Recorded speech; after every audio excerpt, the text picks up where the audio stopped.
Tena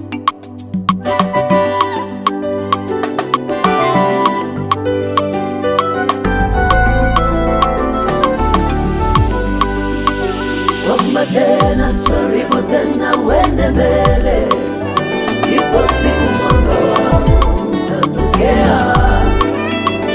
Omba tena, jaribu tena, usichoke, ipo siku mwanga wako utatokea. Unayefuata kipindi chetu cha Nguvu za Wokovu kwenye TV Fire, na leo ninaamini ya kwamba Mungu atakwenda kubariki.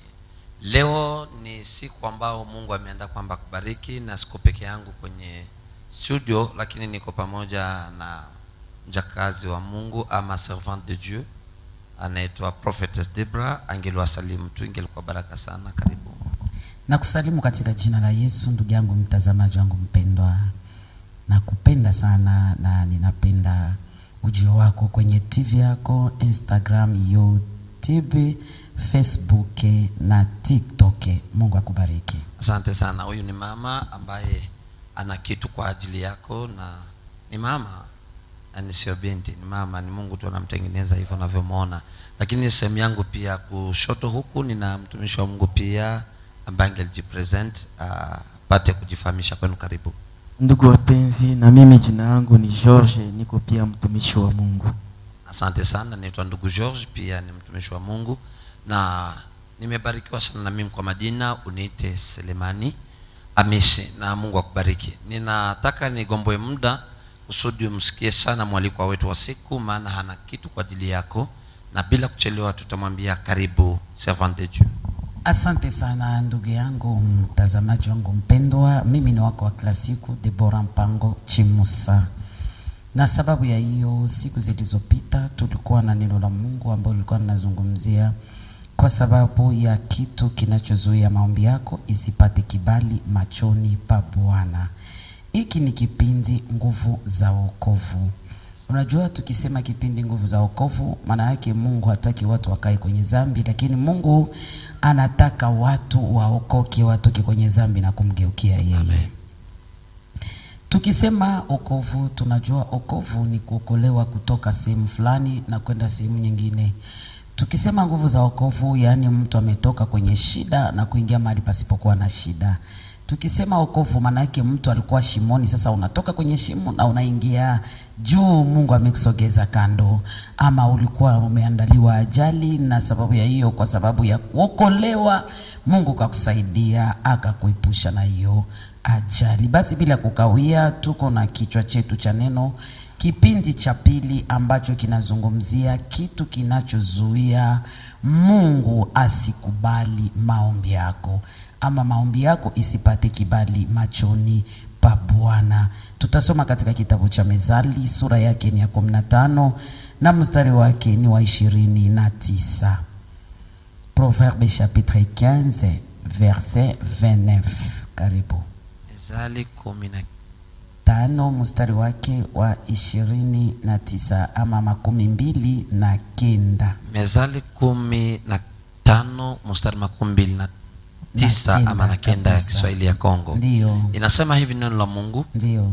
Tunasoma kwa jina la Kristo. Soma kwa jina la Yesu. Neno linasema Bwana yu mbali na wasio haki. Bwana yu mbali na wasio haki, Bali uisikia sala ya mwenye haki. Haleluya. Amen. Amen. Maandiko nasema Bwana iko mbali na mwenye dhambi. Bwana yuko mbali na mtu asiye na haki. Asiye haki ni nani? Asiye haki ni mwenye dhambi. Dhambi ni nini? Ni kile kitu chochote ambacho kinaweza kukutenga na mapenzi ya Mungu. Dhambi ni kila kitu chochote ambacho kinaweza kukuweka kando na mapenzi ya Mungu.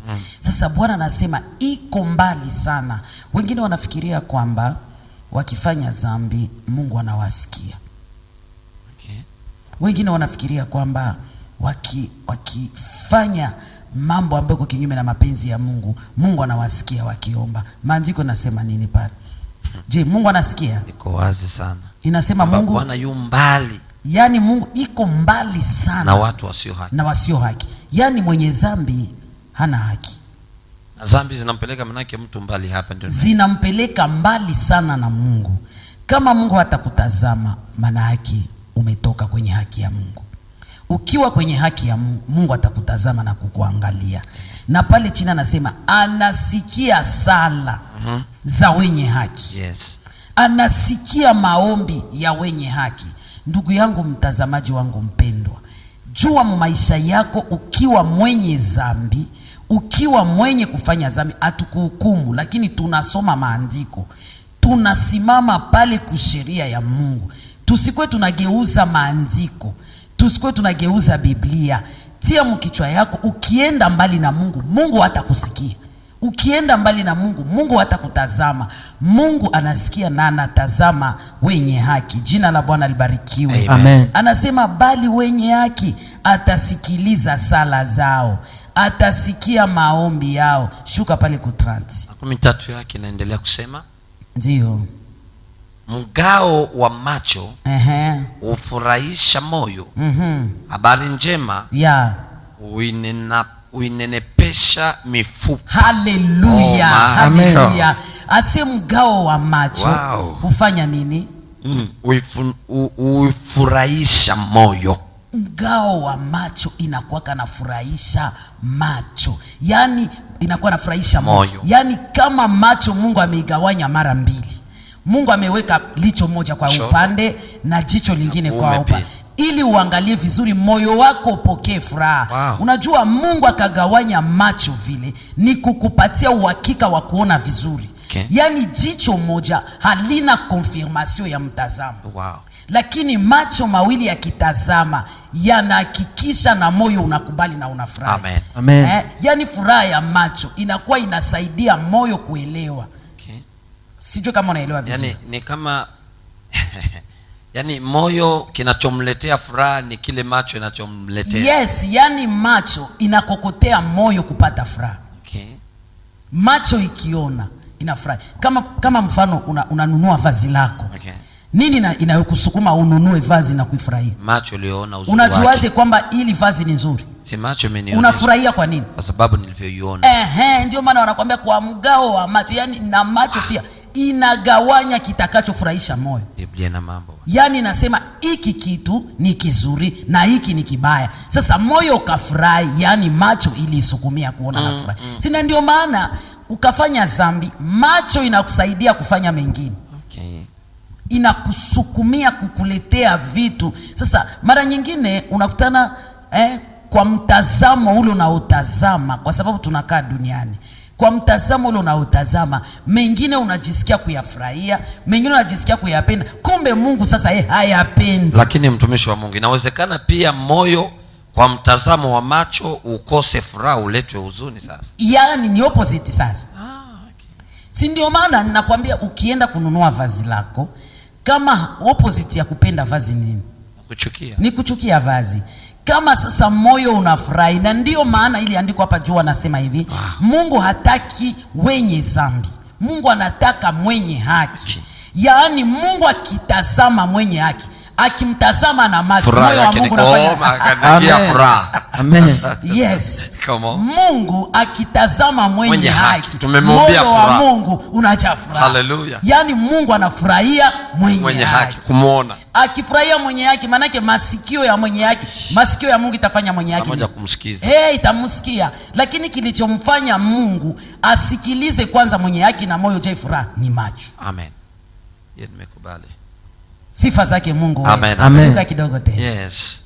Sasa habari njema uinenepesha mifupa. Habari njema uinenepesha mifupa. Mungu akakukubali kwa ile sala yako, sababu wewe ni mwenye haki. Kuna habari njema itaingia mu maisha yako. Oh, hallelujah. Unajua habari njema haitokagi mbali, haitokagi karibu. Habari njema kawaida yake ni kutoka mbali. Habari njema yote itakayofurahisha moyo wako, jua kwamba inatoka mbali. Kama unapata message kwa simu yako, message ya kufurahisha, si inatoka mbali? Yeah. Si ilipita nafasi mbalimbali kusudi kufikia kwenye ma connection mitandao, yes, watu ikafika kwa simu yako kaisoma. Kama hukutaka watu wajue, unasoma kwa simu. Unaposoma hivi tu Wakati unaposoma habari njema, yani unaona mifupa inajaa, haleluya. Unaona mifupa inanenepa, nguvu tena. Ndio maana unasimama kwa nguvu, unashangilia, unakuwa na furaha. Vivyo hivyo kama moyo wako una huzuni, mifupa inaregea. Yani tukisema mifupa inanenepa ni kama nguvu zinazoingia. Nguvu zinaingia ndani, tena nguvu gani? Za furaha iliyofurahisha moyo. Amen. Okay. Sasa tunaona kumbe furaha kawaida yake ni kuonekana kwanza kwa macho, inaingia kwa moyo, alafu inagusa mwili. Come on. Na huzuni vivyo hivyo inatokaka kwa macho, inaingia kwa moyo, inadhaifisha mwili. Amen. Zinaondoka. Alafu mtu anaonekana mwenye kuzoofika. Mtu anakutana anazoifuka, mwili anazifuka, nguvu hakuna, zimemtoka. Kama moyo hauna furaha, hata ulikuwa mwenye nguvu za aina gani, zinapaswa ishi. Naondoka. Sijui kama kimeeleweka. Na ndivyo vile Mungu anakuwa anasikia nguvu wakati anakutana mwenye haki, anatembea kulingana na neno lake. Haleluya. Yani tunahitajika siku kwa siku, ingawaje vyote tunaweza vipitia, Mungu kutupa neema na kibali ya kupata sifa njema machoni pake, ili moyo wa Mungu unafurahi. Moyo wa Mungu kafurahi, kila tunachokihitaji tutakipata. Hapo ndipo kubarikiwa sasa. Yani hapa tunabarikiwa. Hapa tunapokea furaha, tunapokea amani ya moyo. Unajua kama Mungu anafurahi, mambo mengine hatuhitajike kusumbuka kwa ajili yake. Mengine Mungu atayakamata mwenyewe, anashughulika nayo. Na ndio maana kwa maombi hapa tulisema hii kesi tunaileta kwa Mungu. Kuna kesi nyingine ambazo si za mtu na mtu, lakini ni ya mtu na Mungu. Unaachia mkubwa sasa. Kuna nafasi ambapo mwanadamu anafikiaga, yani unajikutana hapa, si nafasi yangu sasa, nitaenda nimpelekee Mungu kesi yangu, nafasi pa kugawia maneno. Yani Mungu agabule maneno. Yani akiitwa kwenda agabule maneno, hapo atasimama sasa judge ama atasimama muamzi. Ndio anaitwa muamzi sasa. Muamzi lazima aamue. Amen. Mungu akaamua maisha yako, akaamua kila dosia. Haleluya. Hakuna atakayeweza kusimama tena, sababu wa ulimwengu wote wanagabulaka maneno. Lakini hakuna aliyefikia ukomo wa maneno. Inaweza gabuliwa saa hizi na inarudia baada ya kesho wanakuita tena. Lakini Mungu akigabula hairudi tena. Haleluya. Yeye anafundika, anamaliza kabisa. Amen. Ndio maana muamzi hapo sasa. Ndio maana naamua. Haleluya. Ndio maana anasema Mungu wetu anatuambia, hata ukasoma pa katika kitabu cha Isaya sura yake ni ya 59 na mstari wake ukaanzia kwa ule wa kwanza. Isaya 59 yake na mstari wa kwanza. Mstari wake wa kwanza. Ndio. Neno la Mungu linasema hivi. Tazama. Ndio. Mkono wa Bwana haukupunguka. Mkono wa Bwana haukupunguka, hata usiweze kuokoa. Hata usiweze kukuokoa. Wala sikio lake, wala sikio la Mungu si nzito, hata lisiweze kusikia. Hata lisiweze kukusikiliza. Shuka. Mbili yake. Lakini maovu yenu yamewafarikisha ninyi. Yamewafarakanisha ninyi na Mungu wenu. Amen. Amen. Na dhambi zenu zimemficha uso wake, na dhambi zake zimeficha msiuone. Hata hataki kusikia. Ile macho tunarudia pale. Hatujatoka hapa. Yaani Mungu hawezi kosa kukusikiliza kama uko mwenye haki. Amen. Ndio maana nasema maombi ya wenye dhambi ni makelele, tena machukizo machoni pake, lakini mkono wake haukuwa mfupi kwa kuweza kutubariki. Yaani mkono wa Mungu unakuaga mfupi, tena unaweza kuwa mrefu. Ndio unacheza taa zote mbili. Yes, si maandiko. Unaweza kuwa mrefu, unaweza kuwa mfupi. Na nini imefupisha na nini nyinyorosha? Inakuwa mfupi kwa wenye dhambi.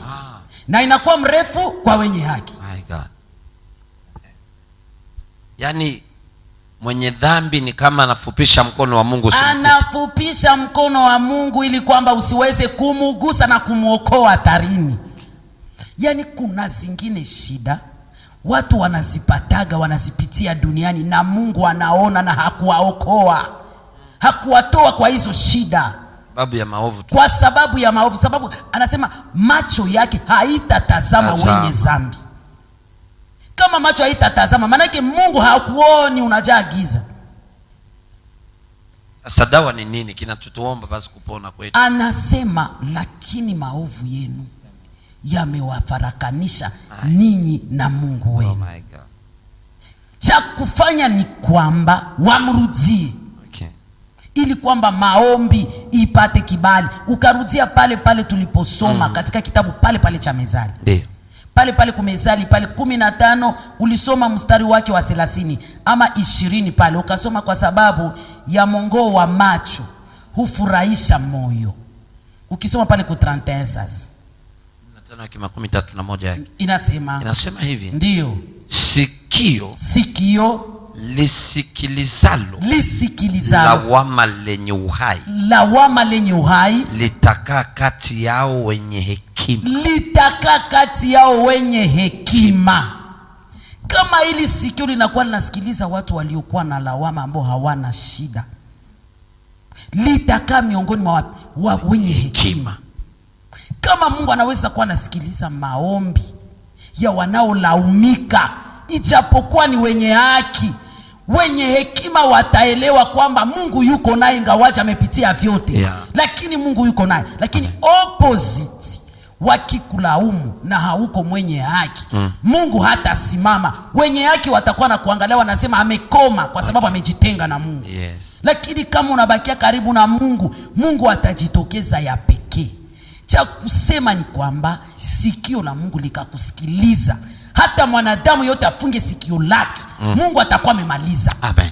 Kama macho ya Mungu imekuangalia ama kukutazama, hata mwanadamu yeyote azuie kukutazama, yule atakayewashurutisha watu wakutazame yuko hai.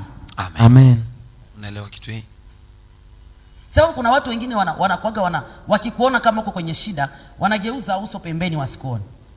Wanageuka wakikuona wanasema atakuja lomba. Yaani unageuka kama kwazo machoni pa watu. Sijui kama mmewahi kuona hiyo. Yaani ukiwa katika kipindi cha shida ni kama kinafukuza watu mtazamo wa macho kwako. Ukiwa katika kipindi kigumu, watu wanakuwa wanageuza uso wasikutazame. Sasa ni Mungu anaruhusu ama ni shida zako zinafanya hivi? Inakuwa na vipindi viwili. Kipindi cha kwanza ni chako wewe na uhusiano ya kwako wewe na Mungu. Okay. Kipindi chingine ni kipindi cha wewe na mtu. Okay.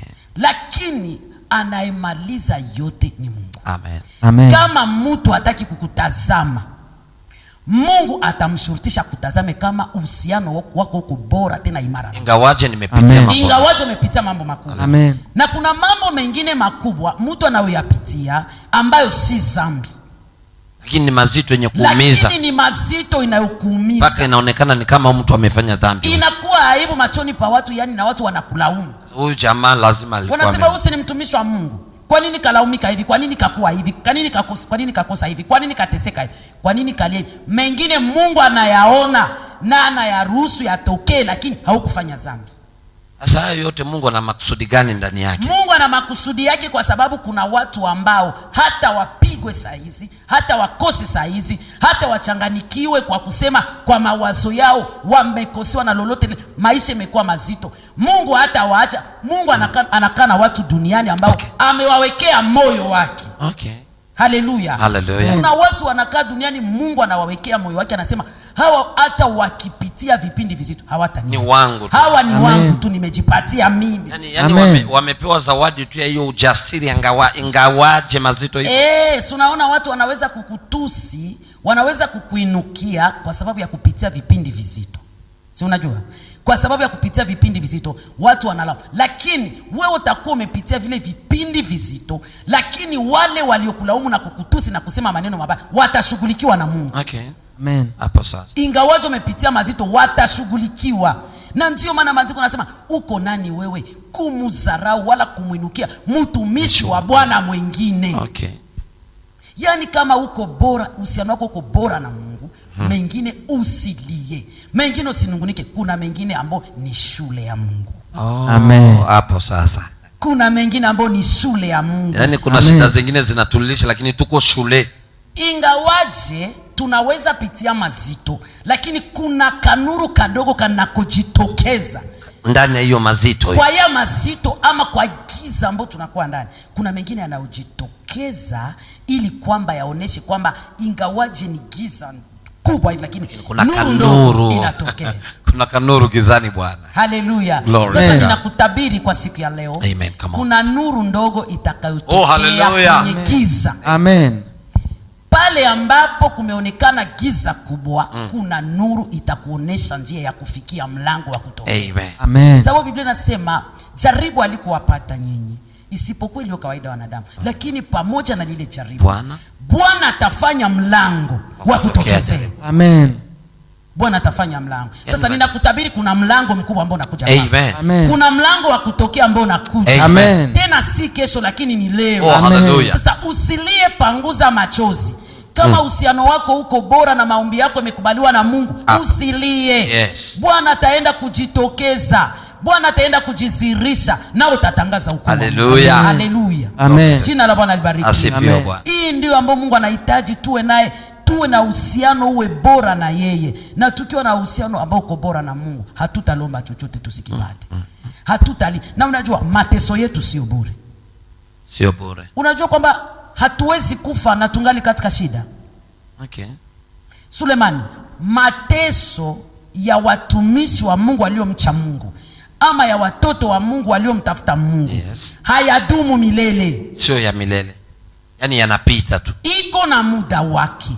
Inakujaga kwa vipindi fulani na inakuja na message. Okay. Kila kipindi Mkristo ama mtumishi wa Mungu anayopitia ni ujumbe. Ni ujumbe kwake. Kwa nini mtumishi amepitia hii? Kwa nini imetokea? Na Yesu akasema msifadhaike mioyoni mwenu. Mnamwamini Mungu, niaminini na mimi. Sababu nyumbani mwa Baba yangu mna makao mengi. Unajua kwa ile verse yote mimi napendaka wapi? Kama sivyo, la sivyo ningeliwaambia. Kama sivyo ningeliwaambia. Juu wenje ulifikako huku dunia. Mimi Yesu ndio niliona bibiko kudunia. Yeah. Na mimi na bibiko, yani najua siri za mbingu na siri za dunia. Mwenye kuna siri za mbingu na za dunia ni Yesu. Sasa kule kwenye mimi nawaambia, mimi nenda baandalia makao kusudi msibakie mkuzubaa.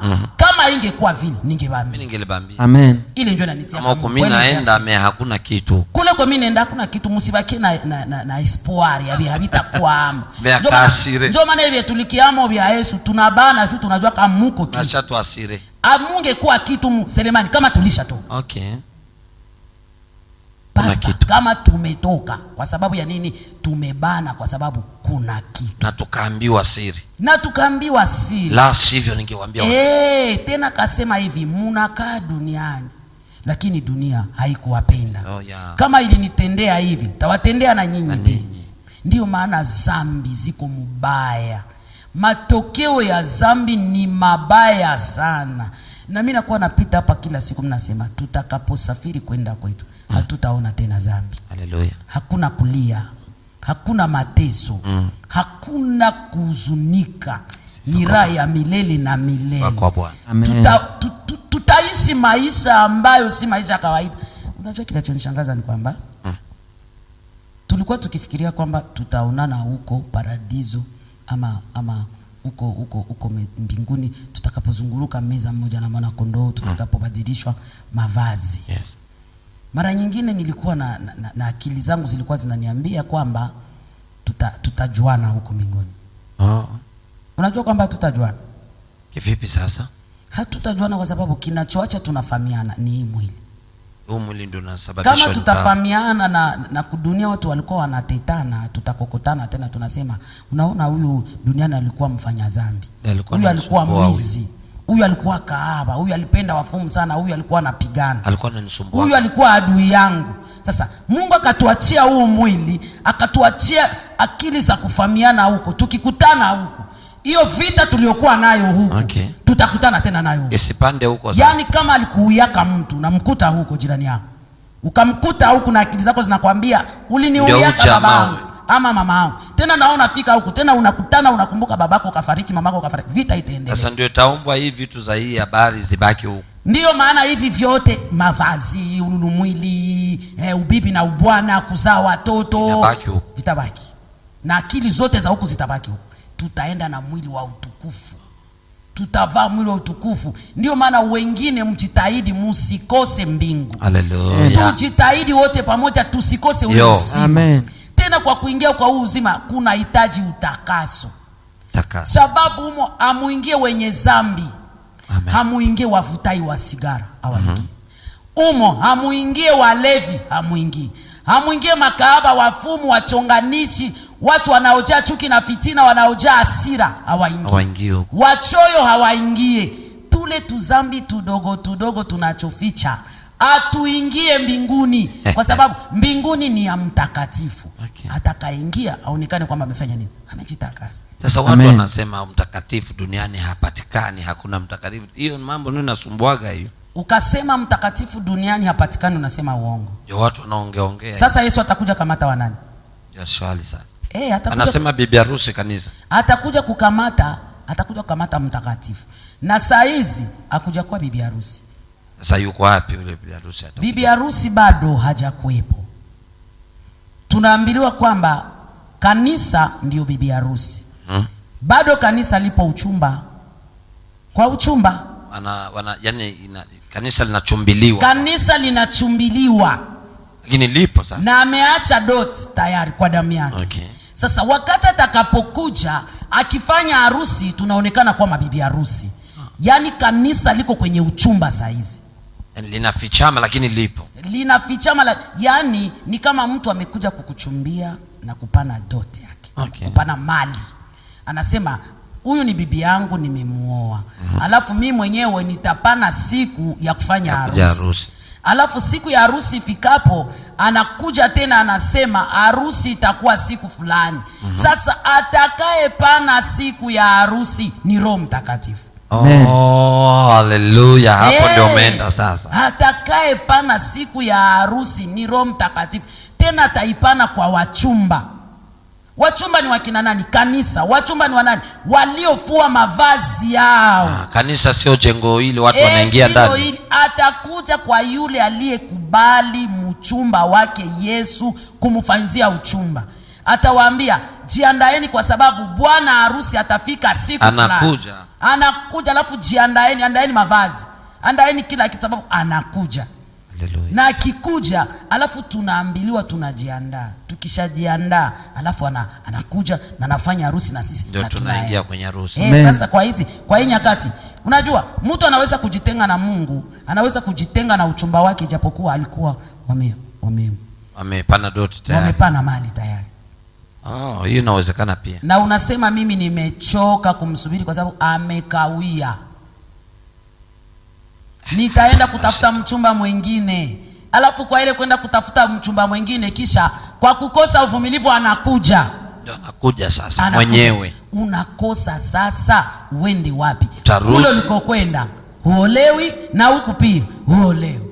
Ndio unahangaika sasa. Unahangaika. Ndio maana tubaki kwa zamu. Mwanaume wewe ambaye umeshapana dot usiende tena tafuta fasi nyingine kwa sababu ulipotoa dote yako ulimtaka huyu. Na mwanamke wewe ambaye ulikubali waje wapane mali kwenu usihangaike kwa mwingine, subiri huyu. Sasa. Kutulia yani. Yani Yesu tunamsubiri ingawaje tunapitia mengi. Unajua ile kuhangaika kutafuta mchumba mwingine njoo ile kwanza kuangalia kama tena nirudie mubwizi, kama tena nirudie mubongo, kama nirudie tena mkulewa, kama nirudie tena mkufanya ukahaba, kama niende tena wafumu kusudi niangalie kama mambo yangu itakuwa haraka. Acha nichonganishe jirani na jirani wa uani. Alafu unapomaliza kufanya hivyo Yesu anakuja. Waliokuwa tayari wanakwenda. Ndio maana maandiko yanasema mfano ya wale wanawali 10 waliojiandaa kwenda kumlaki bwana harusi. 5 wao walikuwa wapumbavu, 5 wenye busara. Wale wenye busara walikuwa wamejiandaa kwa mafuta. Wakaandaa mafuta zao kwenye taa zao na wakaandaa mafuta ambao ni akiba. Ya pembeni mafuta kawaishia wataweka wasitafuta sababu usiku hautapata nafasi ya kununulia. Alafu ikafikia kipindi yenye wale wapumbavu walienda taa zao hazina mafuta. Walipofika saa 8 za usiku bwana harusi anataka kuja. Wale wapumbavu wakaomba mafuta kwa wenye busara. Mtusaidie kwa ile mafuta yenu sababu yetu imeisha. Hawakuweka akiba. Unajua akiba ya Mkristo ni maisha utakaso. Amen. Unasema ingawaje nimepitia vipindi gani sitamwasi Mungu. Amen. Ingawaje napitia vipindi gani sitatraire Yesu. Unajua kuna watu wanamtraire Yesu sana tena. Unakaa kanisani lakini unapitia mambo vitu fulani sababu unasema nachoka. Acha kwanza nipime huko na abapima. Fasi ambapo nilikutana wapimagi vitu jamani. Ni ndani ya Yesu. Yaani ukiingia kuna mambo ya kupima. Sulemani, kwa Yesu kuko entre. Out hakuna ile. Hakuna sorti. Yaani ukiingia mlango umefungwa. Na hakuna jela inayokufunga eti usitoke. Makubwa haya. Nasema hivi, kwa Yesu kuko entre na hakuna sorti. Yes. Na pia hakuna jela inayokufunga eti usitoke ndani yake. Lakini ukishaingia hutoki. Hapo sasa ngoma hii. Ukiingia hautoki humu, sababu discipline utakazozikuta ziko tofauti na zile ulizoziacha. Umeziacha nje huko. Ukitoka humo hutazoea tena nje. Wale waliokuona ndani yake watakupiga mezali ambazo utashindwa kuzijibia. Hapo sasa. Unajua watu waliokuona unaokoka, kuna maneno wanayokuambia mabaya sana mpaka wewe mwenyewe unajiuliza kwa nini nimetoka ndani ya Yesu. Ndio maana nakwambia kuna jela. Na ukiingia kuna kutoka. Hakuna askari anayekuzuia usitoke. Discipline to hallelujah. Sifa kwa Bwana. Discipline tuliyoikuta imetuambia hamuko tena wakule na amruhusiwe kufanya. Mnakaa. Amen. Sasa kama unamkutana mtu amekuwa ndani ya Yesu na hana discipline za ndani ya Yesu, jua kwamba iko nje na iko ndani. Sasa siku atakaa ndani ataelewa kwamba amepoteza maisha yake. Okay. Yaani kuna zile taratibu tunazozikuta ndani tunapoingia. Tunapoingia tunabadilisha kila kitu. Zinatupa namna ya kuishi sasa. Zinatutengeneza namna ya kuenenda sasa. Namna ya kutumika na namna ya kuongea. Haleluya. Unajua wakikupatia microphone. Nakwambia, Sulemani, kwenda mubwate, ongea kwa mikro. Yaani vile wanavyofanya wanautumika huko ndani na wewe ongea. Baba utasahau. Hata ni kazi, kuna mengine watakwambia uongee na kupatia. Utashangaa kunaambia watu haleluya huko. Jambo lako kwenye bwate haleluya. Haleluya. Watu wanajiuliza, yani kanisani huyu wamemwoza. Hawatakwenda. Sije kama ni vile. Sababu kuna discipline fulani. Na uwezi kama, lakini wa mubwate akatoka anafanya dakika moja, sababu kuna discipline za bwate na za kanisani. Ule anayekaa kwa bwate ukamweka hapa, akuje aanze shuhudia hapa, ataanza na nini? Bwana Yesu afanye nini? Bwana Yesu asifiwe. Sababu anataka ni discipline ya kanisa. Hapa. Sijui kama ni vile. Yenyewe. Sababu ni discipline. Sasa ukavuka hiyo mlango, kuna taratibu nyingine.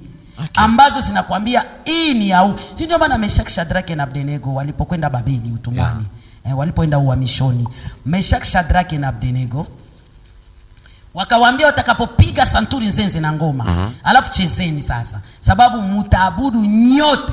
Na wakati wa kuabudu inawezekana kila mtu ashuki.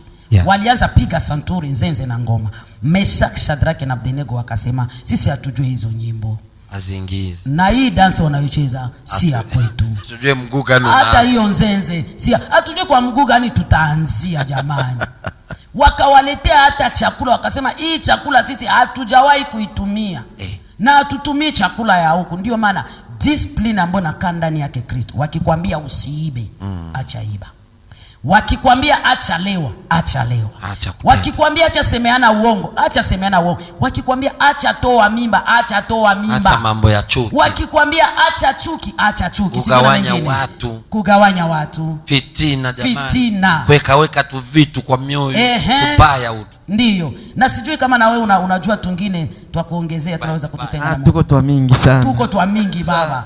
Tule twa kututenga na Mungu. Unaona huko upande ya Real Madrid na huko upande ya Barcelona. Haujui uko upande gani? Jamani uko wapi? Uko wapi? Ukikutana watu wanapigana kwa sababu ya Barca, unapigana. Wakipigana kwa ajili ya Real, unapigana. Huyu jamaa anakuaga wapi? Sasa wewe uko wa upande gani kama Manchester? Ndio shida hii. Hatujue. Chagua ekipe bwana. Amen. Sisi tumechagua ekipe moja yenyewe. Tumechagua timu ambayo imekuwa nguvu kuliko zote. Amen. Na hii timu hatuiache mpaka tutakapokufa. Amen. Mpaka atakapokuja mwana kondoo. Ndio maana kitakacho tutenga na Yesu tu ni dhambi. Amen. Yaani hiyo ndio kizuio kikubwa kinatufanya maombi yetu zipate kibali. Lakini kuna faida pia kwa kuacha dhambi. Faida ya kuacha dhambi ni gani? Utabarikiwa wengi hapo. Amen. Utabarikiwa na utoka hapo. Amen. Faida ya kuacha dhambi ni kwamba Mungu atakupa forme ambayo kukuwa nayo. Amen.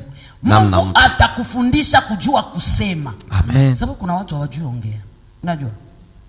Aje tuna mtu anakinywa, unakinywa alafu hujui kuongea. Unakinywa hujui kuongea, yani unaongea hujui kupanga maneno. Mahali ambapo ungejenga unabomoa, na mahali pa kubomoa unajenga. Sasa tukiingia ndani yake Kristo anatufundisha jinsi ya kuongea hata mbele za watu. Namna ya kuongea. Amen. Tukiingia ndani ya Yesu kuna zingine maavantage tunapataga. Okay. Tukiingia ndani ya Yesu anatupatia relations za bien. Amen. Relations zingine zinakuja. Unakutana anatupatia uhusiano ulio bora. Avantage ya kuacha dhambi. Unakutana anatupatia neema ya kujua hiki tunaweza kukifanya na hiki hatuwezi kukifanya. Unaanza kutofautisha, yani macho yanafunguka basi. Na kuna atakwambia usifanye hiki kwa sababu yule anayekaa ndani yako. Amen. Anakuambia hii si yako na hii ni yako. Anakuambia ushirika ni wako na ushirika siwa. Unajua mtu akiokoka awamwambia yake acha urafiki. We mwenyewe wanakuambia uache. Hamna. We mwenyewe unasemaga hii urafiki si yangu tena. Sababu hatutaongea sawa. Hatutakuwa na urafiki sawa. Hatuwaze tena vimoja. Hatuongei mamoja. Unakutana tukikuwa ndani ya Yesu tunapata ile discipline. Yes. Anatuletea watu wa maana kwa maisha yetu. Amen. Na unajua hiyo kupata neema ya kuletewa watu wa maana karibu na watu ni karama. Nao ni neema na karama pia. Watu wa maana wakusogelee kwa sababu maandiko yanasema karama ya mtu inamsogeza karibu na wakubwa. Tena inamketisha meza moja na watawala. Amen. Sifa kwa Bwana. Ukosefu wa karama ni kujitesa.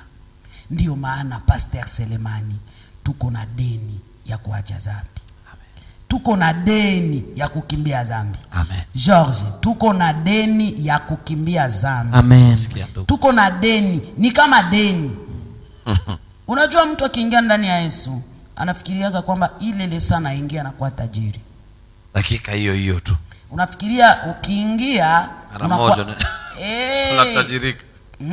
Haiko hivyo, sababu Yesu alipokuja alisema mnakaa duniani lakini mna mambo mengi ya ajabu. Mungu haezi kamata utukufu wake aupe mtu. Kuna mengine yanaishaga. Usijisifu kwamba kwa nguvu zako ulipata. Okay.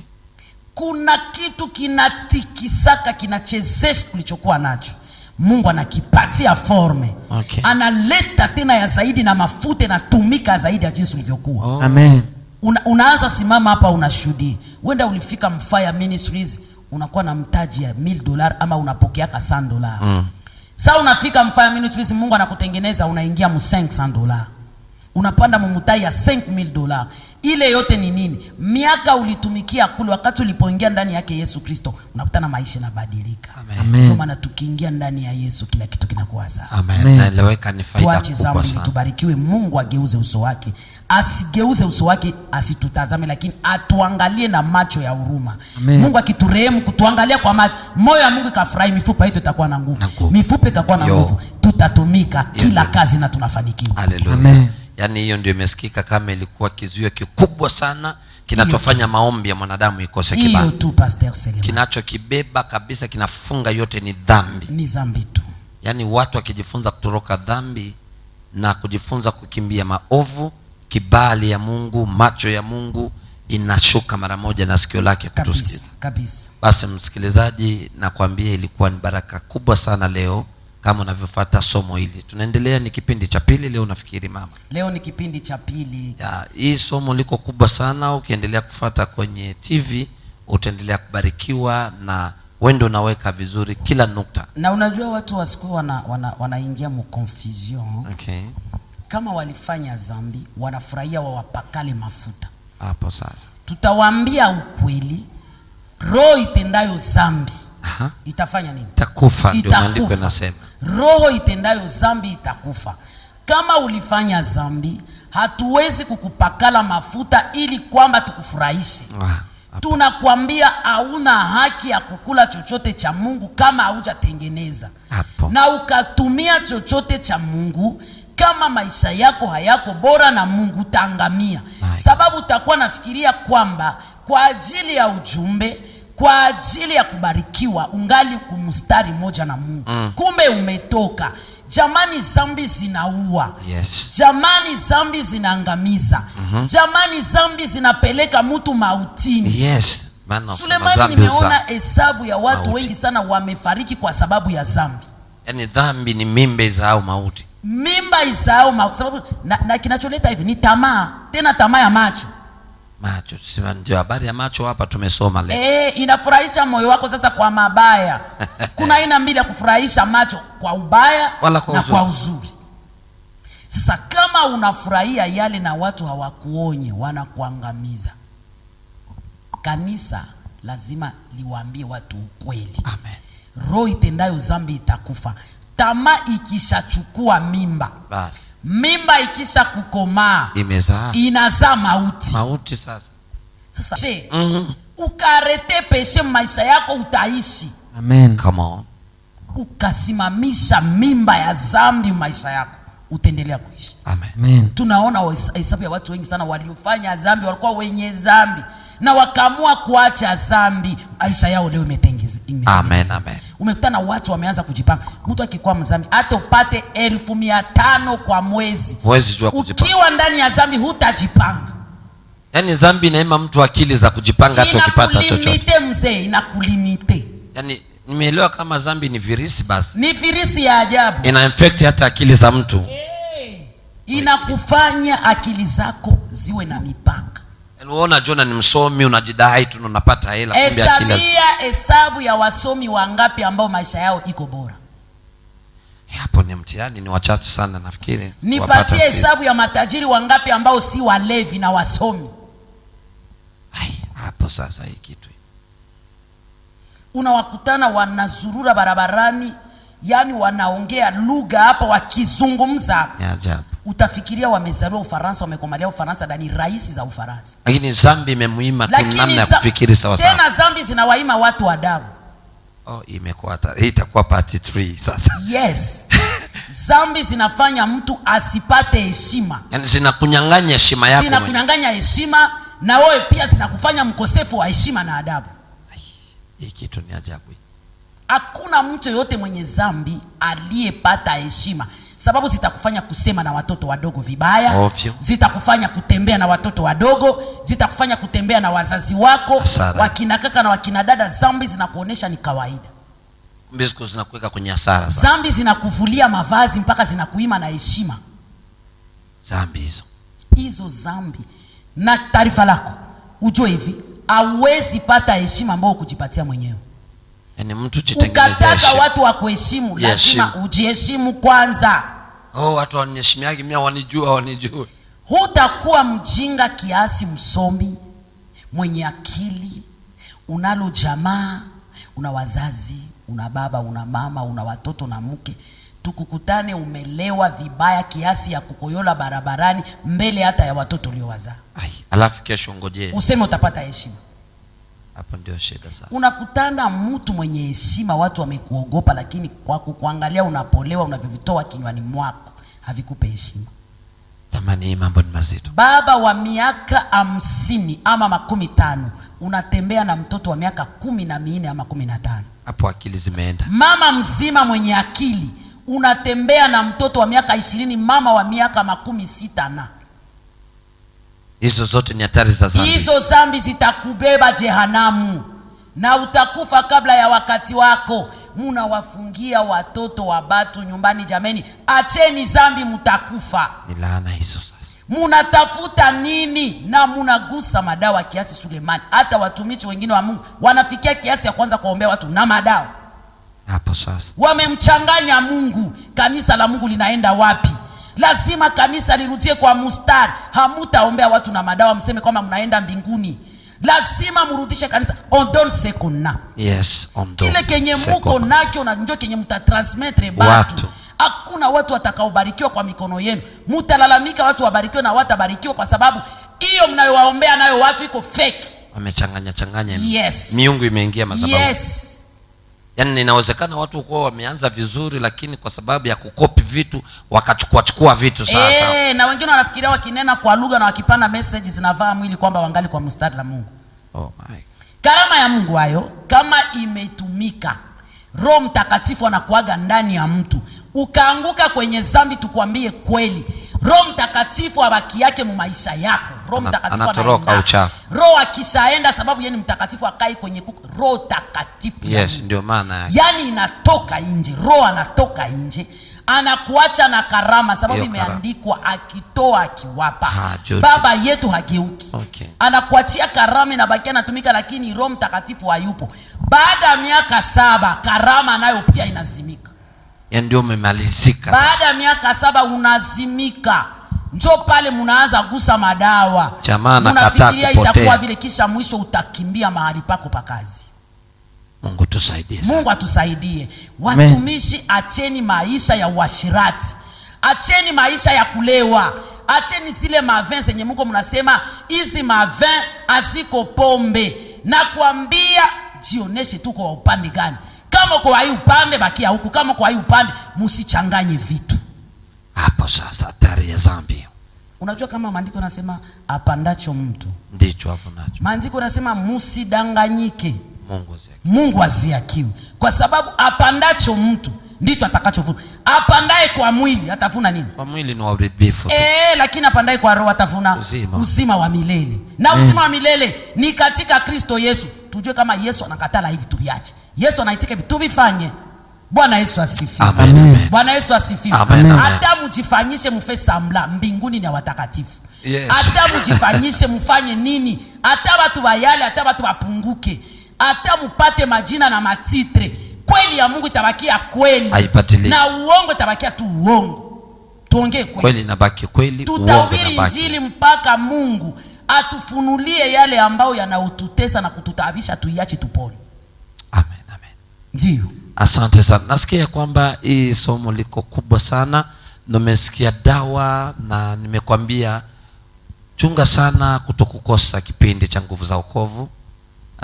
Na utabarikiwa sana katika TV5. Nilikuwa nataka kwanza nikuulize mtumishi wa Mungu Pastor Selemani. Wale wanaoitwa wanamke wa huduma, sijui kama unasikiaka femme ya ministère, le femme du ministère ya mtu, yani wachungaji wamekuwa na wanawake ama wasichana ambao wameshaitwa jina hizo. Wamekuwa na hizo jina za kusema kwamba ni wanawake wa huduma. Tafsiri yake kwa nini? Nilikuwa natamani na mimi unieleweshe. Yaani mimi ninavyosikia vitu jamani, hata mimi vimenichanganya. Sijui kina George anaweza kuwa amesikia hizo vitu. Mimi sijui kabisa. Yaani hivi vitu vinapita watu kwa akili. Yaani unajiuliza, inakuwa una mama nyumbani na kuna mama mwingine wa kupeleka huduma. Sijui ni maono mapya ama ni vision fulani imetokea sijui. Utasikia kuna wanawake wa kuleta upako. Yes. Hiyo pia ipo. Wanawake wa kuleta upako, wanawake wa kuinua maono na huduma. Sasa na hao watu ni katika huduma pia yani katika mambo ya kimungu, huduma ya Mungu amefunua mapya ama imeandikwa tu kwenye Biblia? Ipo. Sijui. Kama hakuna kitu kwenye Biblia basi. Wewe mchungaji. Mimi kwa Biblia sijaona. Ungetupatia maongozi ili tuelewe. Hivi sijaiona kwa Biblia, labda tutafute kwanza. Nimejaribu kupekua Bible zaidi sana sijaona. Hata mimi sijapata, labda tusome tena, lakini hii kitu kweli sijui kimetoka wapi. Wakisafiri wanaacha bibi zao nyumbani ama wake zao nyumbani. Lakini anaenda na mke wa huduma. Wanaenda na mwanamke wa huduma. Wakiingia kwenye makesha wanakuja na wanawake wa huduma. Sijui. Wakiingia kwenye mikutano, wale wanawake wa huduma wanawasaidia Bible. Sasa mama mchungaji ama mke wa mtumishi uko wapi sasa hiyo? Mama mchungaji amekaa nyumbani kwa kutengeneza chakula na baba watoto. Akija yani anashughulikiwa kwa chakula, lakini mengine yameishia kwa huduma. Ya huduma yeye hapana. Ya huduma hapana. Hii mambo imekuwa mengine. Na wanabariki meza ya Bwana na wanafanya deliverance kwa watu na wanatabiri maisha ya watu. Mutaangamia. Sasa hivi vitu inaole sana. Jamani, mutaangamia sababu kila mtu atatoa ripoti ya kazi aliyoifanya. Hiyo siku tutasema Bwana, Bwana, kwa jina lako tumefukuza mashetani. Lakini Bwana anajibu. Tumetoa dhabihu siku kwa siku, tumeombea watu wamepona, tuliombea, lakini unajibu. Hiyo siku inajibu yake. Jibu ni kwamba ondokeni, sikuwajua nini, sikuwajua nyinyi. Hiyo inajibu yake. Hiyo ni ole sana. Najua mafundisho ya kukataa dhambi ni kwazo kwa watu. Hiyo ni dawa. Lazima usipite, kaa tu usikilize. Uikunywe, itakutunza. Unajua dawa nzuri inausaidia magonjwa, inaregezaka mwili, inaleta uchungu, inafanya kuleta kama kichefuchefu. Kumbe hapo ndipo iko na tibu. Kumbe inatibu. Kumbe inatibu. Kuvumilia sasa hizo hizo zinaitwa nini? Lazima uvumilie ili kwamba upokee tiba. Zinavyokuponda. Wanaita kwa Kifaransa effet secondaire. Okay. Ya dawa. Hiyo ndio shida. Kumbe iko nafanya kazi. Yaani dhambi pia. Jamani watumishi, msipeleke watoto wa Mungu jehanamu. Hata wakileta sadaka waonesheni ukweli. Amen. Hata wakinena kwa lugha na wako kwenye dhambi waonesheni ukweli. Amen. Kwa sababu hauna mbingu ya kuweka amo mshirika. Aliye na mbingu ni umoja mtakatifu wa Israeli, mwana kondoo wa Mungu, Bwana wa majeshi. Amen.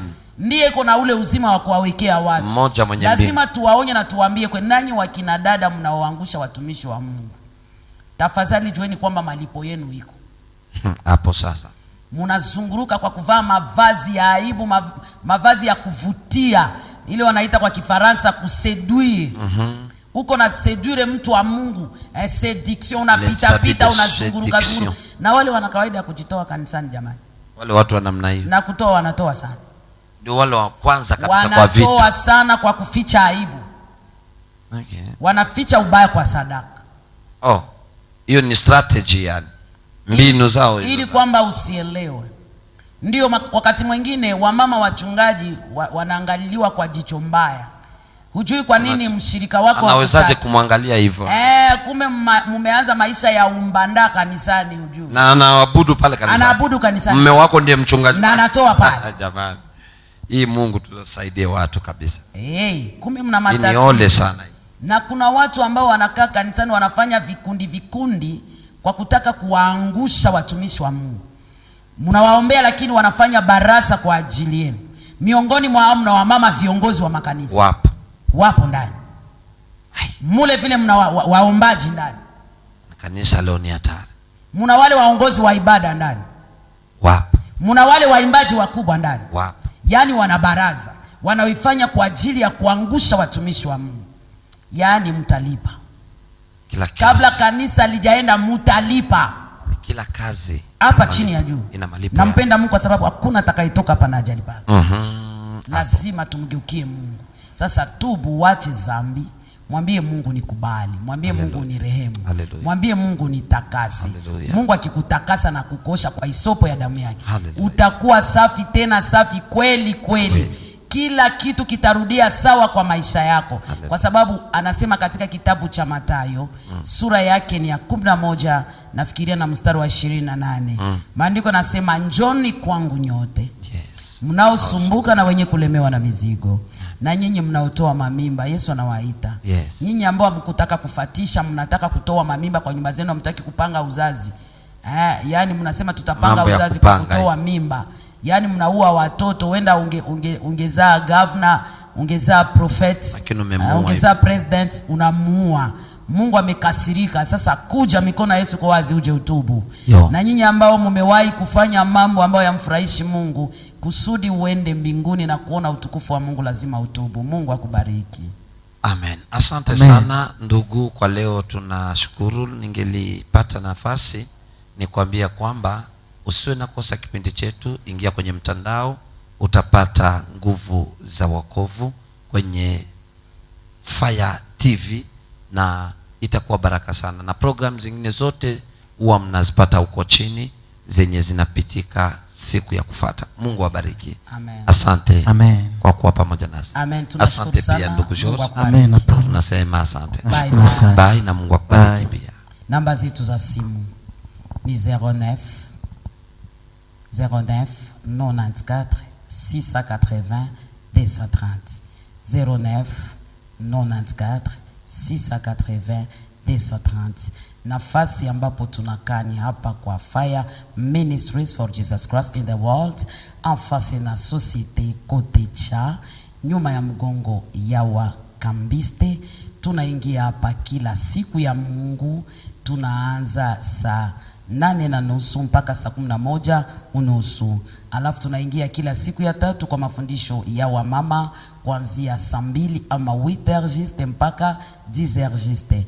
Vijana wanakuwa hapa kila mardi kuanzia 15h30 mpaka 17h45. Tunakuwa hapa kila jeudi kuanzia 15h30 mpaka 17h45. Mungu wa mbinguni akubariki. Samedi mirago tunaanza 8h juste mpaka 12h juste. Mimi ni wako wa kila siku Deborah Mpango Chimusa. Tunasema asante kwa ndugu yetu mpiga picha Delphin pamoja na teknisi wetu Charles Mushagalusa. Bye. Mungu akubariki. Bye. Bye bye.